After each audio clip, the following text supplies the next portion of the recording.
Puji Tuhan, salam kasih dan damai dalam Tuhan kita Yesus Kristus. Bersukacita Tuhan tetap melimpahi kita.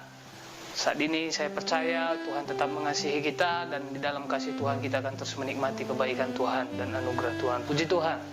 Saat ini saya ingin berbagi renungan kebenaran firman Tuhan yang tertulis dalam kitab Yeremia pasal 12 ayat yang kelima. Yeremia pasal 12 ayat yang kelima, firman Tuhan: jika engkau telah berlari dengan orang berjalan kaki dan engkau telah dilelahkan, bagaimanakah engkau hendak berpacu melawan kuda? Dan jika di negeri yang damai engkau tidak merasa tentram, apakah yang akan engkau perbuat di hutan belukar sungai Yordan? Puji Tuhan. Ini adalah satu keluh kesah Nabi Yeremia kepada Tuhan, karena imam-imam di Anatot itu menekan Nabi Yeremia, karena Nabi Yeremia menyampaikan firman Tuhan, menyampaikan pesan Tuhan, perintah Tuhan bagi bangsa Israel. Tetapi para imam malah menjadi orang yang paling menekan, bahkan orang-orang yang paling tidak menyukai apa yang disampaikan oleh Nabi Yeremia. Padahal Anatot ini adalah daerah khusus tempat orang-orang Lewi, tempat imam-imam, orang-orang yang melayani Tuhan.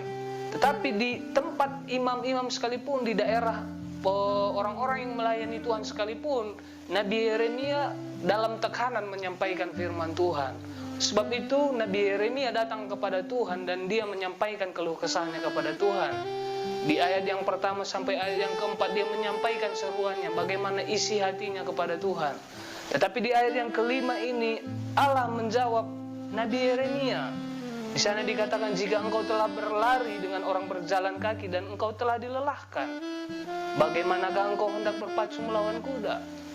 Di sini Allah menyampaikan kepada Nabi Yeremia bahwa kesukaran apa yang dia hadapi waktu itu, di hari depan akan ada kesukaran yang lebih besar dari kesukaran yang ada pada saat itu.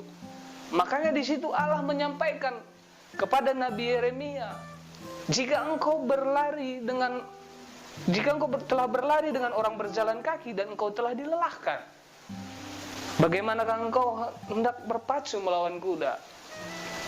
Di situ Allah ingin menyampaikan kepada Nabi Yeremia bahwa dia harus punya keberanian, dia harus punya iman yang teguh untuk menghadapi masa depan. Karena kesukaran yang dia hadapi waktu itu lebih kecil dari kesukaran yang akan dia hadapi di masa depan. Sebab itu ini menjadi perenungan bagi kita semua, bahwa kita bisa perhatikan kehidupan ini. Di zaman kita, di era ini, kecepatan segala sesuatunya itu kita nggak bisa kejar. Baik teknologi, bahkan bidang-bidang apapun, kecepatan segala sesuatunya itu seperti kilat. Sehingga ketika kita berusaha maksimal pun, kita tidak dapat mengejar kecepatan-kecepatan yang dihasilkan karya dari dunia ini sekalipun.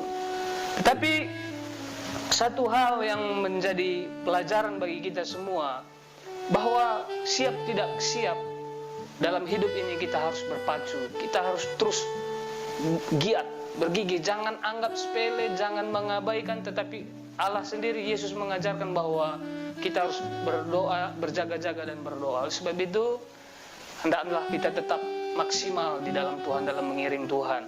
Di sini dilelahkan berarti di sini adalah ada satu kejenuhan, ada satu kelelahan yang dihadapi Nabi Yeremia.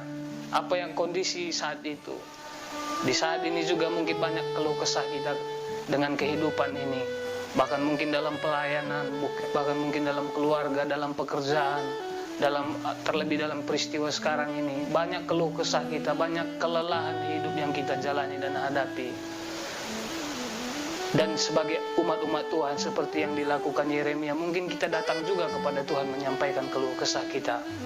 Tapi ada hal yang perlu kita pelajari bersama, bahwa di sini kuda itu menjadi satu lambang. Di Alkitab itu melambangkan satu selalu yang melambangkan tentang kecepatan dan kekuatan. Karena di Alkitab itu kisah dalam Alkitab itu cerita, bahkan peristiwa-peristiwa dalam Alkitab itu menjelaskan bahwa kuda itu menjadi sarana, bahkan menjadi yang paling penting dalam peperangan. Tetapi ada satu peristiwa yang menghibur kita semua, bahwa dalam semua peristiwa sekarang ini, kecepatan, bahkan bagaimana persaingan, bagaimana kondisi saat ini, kita sudah berusaha keras tetapi kita tetap tertinggal, bahkan kita tidak bisa berbuat apa-apa dan kita merasa lelah dan menyerah. Tetapi tetap percaya kepada Tuhan, sampaikan keluh kesah kita kepada Tuhan. Saya percaya saat ini kita sama-sama diberkati oleh kebenaran firman Tuhan. Kita buka dalam satu peristiwa tentang Elia di dalam kitab 1 Raja-Raja pasal 18 ayat 41 sampai ayat 46. Tapi saya akan membacakannya di ayat yang ke 46. Tetapi kuasa Tuhan berlaku atas Elia. Ia mengikat pinggangnya dan berlari mendahului Ahab sampai ke jalan yang menuju Israel. Di sini ada satu peristiwa ketika musim kemarau di bangsa Israel, musim kemarau panjang. Di sana tidak turun hujan, sehingga waktu ada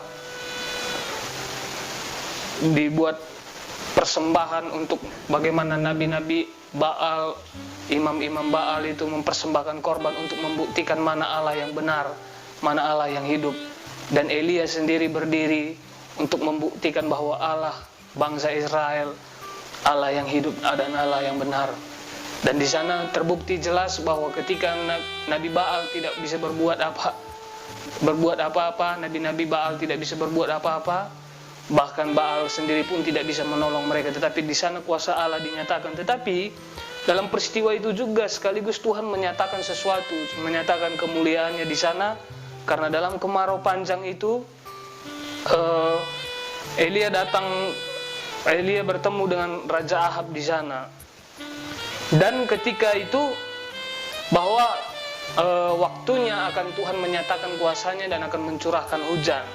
Oleh sebab itu di ayat-ayat sebelumnya saya akan bacakan. Kemudian berkatalah Elia kepada Ahab, pergilah, makanlah dan minumlah, sebab bunyi derau hujan sudah kedengaran. Lalu Ahab pergi untuk makan dan minum. Tetapi Elia naik ke puncak gunung Karmel, lalu ia membungkuk ke tanah dengan mukanya di antara kedua lututnya. Setelah itu ia berkata kepada bujangnya, naiklah ke atas, lihatlah ke arah laut. Bujang itu naik ke atas, ia melihat dan berkata, tidak ada apa-apa. Kata Elia, pergilah sekali lagi, demikianlah sampai 7 kali. Pada ke-7 kalinya berkatalah bujang itu, wah, awan kecil sebesar telapak tangan timbul dari laut. Lalu kata Elia, pergilah, katakanlah kepada Ahab, pasanglah keretamu dan turunlah, jangan sampai engkau terhalang oleh hujan. Maka dalam sekejap mata, langit menjadi kelam oleh awan badai, lalu turunlah hujan yang lebat. Ahab naik kereta lalu pergi ke Israel. Di sini menjelaskan bahwa bagaimana Allah melakukan sesuatu dalam kehidupan Elia. Saya percaya kuda yang ditunggangi Raja Ahab, kuda kerajaan itu kuda terbaik. Ini adalah satu bisa kita buat perbandingan bagaimana yang disampaikan Allah kepada Nabi Yeremia di sana. Memang secara kekuatan kita tidak bisa berbuat apa-apa, kita merasa lelah, kita jenuh, bahkan kita benar-benar habis daya. Tetapi di sini ada sesuatu peristiwa yang dahsyat. Bagaimana di ayat yang ke-46 dikatakan di sana, kuasa Tuhan berlaku atas Elia. Yang membuat perbedaan umat Tuhan dengan yang lainnya itu hanya ketika bagaimana kuasa Tuhan dinyatakan atas umatnya. Saya percaya di sana Allah membuktikan kuasanya bahwa Elia mendahului Raja Ahab. Sekarang ini peristiwa bagaimana kejadian di akhir zaman ini akan banyak tanda-tanda yang menggemparkan. Bahkan kekuatan terbaik seperti yang dimiliki oleh Raja Ahab. Dia memiliki kuda terbaik dan pasti menjadi kuda pilihan yang bisa diandalkan. Tetapi dia juga tidak bisa luput dari tanda-tanda zaman. dengan dia tidak luput dari tanda-tanda yang datang. Tetapi bagaimana Tuhan ketika berkuasa Tuhan dinyatakan dalam hidup Elia, dia mendahului Raja Ahab. Saya percaya Yesus pun jelas menegaskan bahwa tetapi kamu akan menerima kuasa kalau Roh Kudus turun ke atas kamu. Roh Kudus adalah penolong sejati bagi kita yang mengasihi Tuhan. Kita tidak akan mampu memiliki damai yang sejati, kita tidak akan mampu memiliki sukacita yang sejati, bahkan kita tidak mampu hidup dalam kebenaran, kita tidak mampu hidup dalam firman tanpa pertolongan daripada Roh Tuhan. Sebab itu biarlah benar-benar kita mengandalkan Tuhan. Yesus mengatakan, mintalah maka kepadamu akan diberi, ketuklah maka pintu akan dibukakan. Saya percaya Bapa murah hati bagi kita semua. Allah itu murah hati bagi kita semua. Dan Dia siap untuk mengurapi kita, untuk memberikan kita Roh Kudus dicurahkan atas kita semua, sehingga kuasa Tuhan akan berlaku atas hidup kita semua, dan keajaiban-keajaiban akan dinyatakan dalam hidup kita. Jangan takut ketika Roh Allah ada dalam hidup kita. Roh Allah akan menolong kita. Roh Allah akan berdaulat, menyatakan kuasanya, dan membawa kita kepada janji-janji Allah. Dan segala sesuatunya akan digenapi, dan Roh Allah akan menolong kita, menyertai kita sampai kesudahan zaman. Puji Tuhan, Roh Allah akan menolong kita. Dan ketika Tuhan Yesus datang yang kali kedua, kita akan menjadi umat-umat yang setia, karena kita dipilih, kita dipanggil, dan kita dimeteraikan oleh Roh-Nya, dan kita tetap teguh di dalam firman Allah. Puji Tuhan, saya percaya Roh Tuhan akan menolong kita semua, keajaiban Tuhan akan menyertai kita, dan kita bukan menjadi orang-orang yang hanya sebatas mengerti dan percaya seperti yang keluar dari mulut semua orang, tetapi kita menjadi bukti-bukti, menjadi saksi-saksi yang hidup, karena Kristus dahsyat, karena Allah kita dahsyat, dan Dia akan datang bagi kita semua, dan untuk menjemput kita tinggal bersama-sama dengan Dia. Sukacita terbesar kita tetap Yesus, karena dan oleh kasih-Nya kita juga sudah diurapi. Dia adalah Sang Pembaptis, pembaptis dalam Roh, api dan Roh, sehingga kita semua pasti orang-orang yang dikasihi Tuhan akan dibaptis dengan api dan Roh. Roh-Nya yang kudus akan dicurahkan bagi kita. Puji Tuhan, kita berdoa. Kami bersyukur Bapa buat kebaikan anugerah Tuhan, kedahsyatan-Mu ya Tuhan.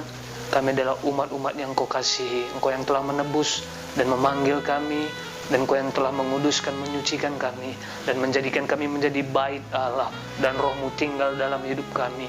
Roh-Mu menjadi Tuhan yang memimpin hidup kami kepada segala kebenaran-Mu. Roh-Mu yang akan memberitakan segala janji-janji-Mu. Roh-Mu yang akan memimpin, memampukan kami untuk tetap berjalan bersama dengan Tuhan. Terpujilah nama-Mu Tuhan. Tolong kami semua umat-umat-Mu, tolong gereja-Mu, meteraikan dengan firman-Mu, meteraikan dengan Roh-Mu, sehingga kami menjadi orang, menjadi umat yang setia, berkenan, dan memasyurkan kuasa kedahsyatan Tuhan. Terima kasih Bapa. Terpujilah nama-Mu. Berkati juga terus bangsa kami, berkati semua orang, umat-umat di bangsa ini, berkati semua jiwa-jiwa ya Tuhan. Damai sejahtera atas bangsa kami, keselamatan dinyatakan atas bangsa kami, pertolongan Tuhan akan terus dinyatakan atas bangsa kami. Terima kasih Bapa. Persatukan terus gereja-Mu di dalam kasih-Mu. Pulihkan, ampuni kami dari kelalaian, kebodohan, keterbatasan kami, tetapi oleh pertolongan Roh-Mu akan menjadikan gereja Tuhan penuh dengan kemuliaan, penuh dengan kuasa Tuhan. Kami siap menghadapi segala sesuatunya, karena Allah kami beserta kami. Terima kasih Bapa, terpujilah nama-Mu. Segala kemuliaan bagi-Mu kekal selama-lamanya, dan damai sejahtera atas umat Tuhan, damai sejahtera atas gereja Tuhan, damai sejahtera atas bangsa ini, damai sejahtera atas setiap jiwa-jiwa, dan nama-Mu lah yang akan dipuji dan ditinggikan di dalam nama Tuhan Yesus Kristus. Haleluya. Amin. Puji Tuhan. Tuhan memberkati.